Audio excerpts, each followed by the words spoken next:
salarios, aunque se pueden admitir algunos cambios, algunas excepciones. Sí, en realidad la ley de Consejo de Salarios, el marco jurídico de la ley de Consejo de Salarios es extraordinariamente amplio en Uruguay, a contrario de lo que se está diciendo por parte de los sectores de la oposición. O sea, en Uruguay se puede negociar en cualquier nivel, desde la sección de la empresa, el grupo de actividad, el subgrupo, la rama. O sea, la negociación colectiva en Uruguay es amplísima. Ocurre que los consejos de salarios es la modalidad tradicional que Uruguay ha tenido desde 1943 para establecer o para acordar en materia de salarios mínimos, y luego una práctica que se generó en el Uruguay a partir de esa negociación de salarios mínimos ha sido la de aprovechar la oportunidad, diríamos, para negociar condiciones de trabajo y ajustes generales a las remuneraciones de aquellos trabajadores que perciben más que el mínimo. Esa práctica es la que incorporó la reforma de la ley de negociación colectiva, de la ley de Consejo de Salarios, y es la que ha implementado el gobierno. Pero lo fundamental en esto, entonces, es significar que la negociación colectiva en el Uruguay es muy amplia y se puede negociar bipartitamente o tripartitamente en cualquier nivel. ¿Por qué calificaba de falacia y restauradora, entonces, la propuesta de relaciones laborales por parte de la oposición? Porque no son claros en establecer la vigencia de los consejos de salarios, porque los consejos de salarios son organismos tripartitos para negociar salarios mínimos, condiciones de trabajo, si hay acuerdo entre trabajadores y empleadores, y ajustes generales a las remuneraciones. Si los partidos de la oposición dicen que los consejos de salarios se van a circunscribir a negociar únicamente salarios mínimos, ahí estamos ante un notable empobrecimiento de la negociación colectiva y una gran conflictividad, consiguientemente, que se va a generar por la imposibilidad de negociar en consejos de salarios otras condiciones que no sean los mínimos.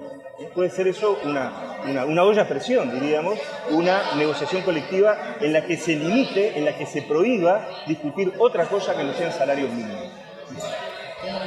El tema de los consejos de salario, a su punto de vista, si es que admite algún tipo de mejora, ¿no? Los consejos de salarios son un mecanismo, reitero, tradicional en Uruguay, forman parte de la cultura uruguaya en materia de relaciones laborales. No olvidemos que en los años 90, durante los gobiernos de los presidentes Lacalle, Sanguinetti y Valle, cuando no se convocaron los consejos de salarios, la Organización Internacional del Trabajo hizo 10 observaciones al Uruguay, 10 observaciones al Uruguay por no tener un sistema de fijación de salarios mínimos, que en el caso uruguayo son los consejos de salarios. O sea, la no convocatoria de los consejos de salarios a partir del gobierno de Lacalle y hasta los gobiernos del Frente Amplio significó una continua cadencia de observaciones de la Organización Internacional del Trabajo al gobierno uruguayo. Quiere decir que, como todo sistema, naturalmente es perfectible, pero es el sistema que permite una amplia negociación colectiva en el Uruguay, que no excluye la negociación colectiva por empresa, que no excluye la negociación colectiva bipartita en cualquier nivel. Estamos hablando de mínimos, categorías y condiciones de empleo. Los consejos de salarios fueron creados en 1943 para fijar salarios mínimos por categoría laboral y por rama de actividad. Luego, reitero, lo que ha ocurrido desde casi el inicio mismo de los consejos de salarios en 1943 fue que las partes, la representación de trabajadores y empleadores en la misma mesa de negociación, aprovechaban la oportunidad para negociar otros aspectos de las relaciones laborales. Así que no solamente el gobierno del Frente Amplio ha recibido observaciones de la OIT en lo que usted señala. No, desde luego. El gobierno del presidente Valle recibió 42 observaciones de la Organización Internacional del Trabajo durante su gestión. Pero lo fundamental es que, reitero, la OIT, desde que el presidente Lacalle dejó de convocar los consejos de salarios, recibió 10 observaciones que solo pudieron levantarse cuando se volvió a la convocatoria de los consejos de salarios por parte del gobierno del Frente Amplio en el año 2005. ¿Qué impacto han tenido los consejos de salario en las economías de las empresas? Bueno, es una pregunta, diríamos, circunscrita al aspecto económico, ¿verdad? Yo diría que los consejos de salarios han sido un notable, desde ese punto de vista que usted dice, mecanismo de redistribución del ingreso en el Uruguay, de combate a la pobreza, y ha sido también un notable mecanismo de democratización de la sociedad, porque eso permite a que las organizaciones de empleadores y las organizaciones de trabajadores discutan en un régimen de absoluta libertad todas las condiciones de trabajo y los aumentos a las remuneraciones. Eso tiene un gran valor desde el punto de vista democrático, porque amplía el margen, amplía el horizonte de la democracia para no circunscribirla exclusivamente, que de por sí es muy importante, desde luego, a los aspectos políticos. La productividad dentro de la negociación. Pereira mencionaba la dificultad de tener información seria por parte de las empresas.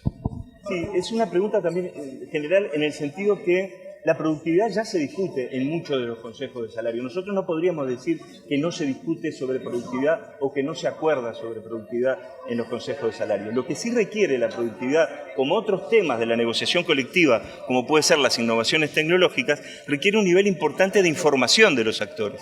No se puede discutir ni productividad ni transformación tecnológica a nivel del empleo, a nivel del trabajo, sin información adecuada y necesaria del lado del Estado, del lado de las empresas, etc. O sea, el problema con la productividad, y fuera de algunos prejuicios que puede haber al respecto, es que la productividad requiere de otros insumos para la negociación colectiva, para que la negociación colectiva sea de calidad, además de los insumos que requiere cualquier otro aspecto de las relaciones laborales. ¿Cómo buscar ese equilibrio entre sindicatos y gobiernos? Martínez en el debate fue claro, decía, los sindicatos demandan y el gobierno manda, pero en algunos casos a veces no se da y los sindicatos cuestionan todo, ¿no? Bueno, yo diría que es bueno que los sindicatos cuestionen todo y ese es un valor que debe salvaguardarse en el Uruguay. En el Uruguay los sindicatos son absolutamente autónomos de los partidos políticos. Eso es un valor extraordinario. No es así en muchos de los países, incluso de la región, ¿verdad? O sea que los sindicatos tienen esa extraordinaria, diríamos, cultura de la independencia y de la autonomía que la deben salvaguardar siempre y en cada caso. Igual en algunos casos integran listas de oficialismo los dirigentes. Bueno, pero eso es a nivel individual, ¿verdad? Cada uno hace uso de sus libertades políticas, de expresión, de cultos, en el nivel que fuera. Pero no hay en eso no puede verse como un involucramiento del movimiento sindical en la política partidaria. Esas son decisiones individuales de los dirigentes, de algunos dirigentes.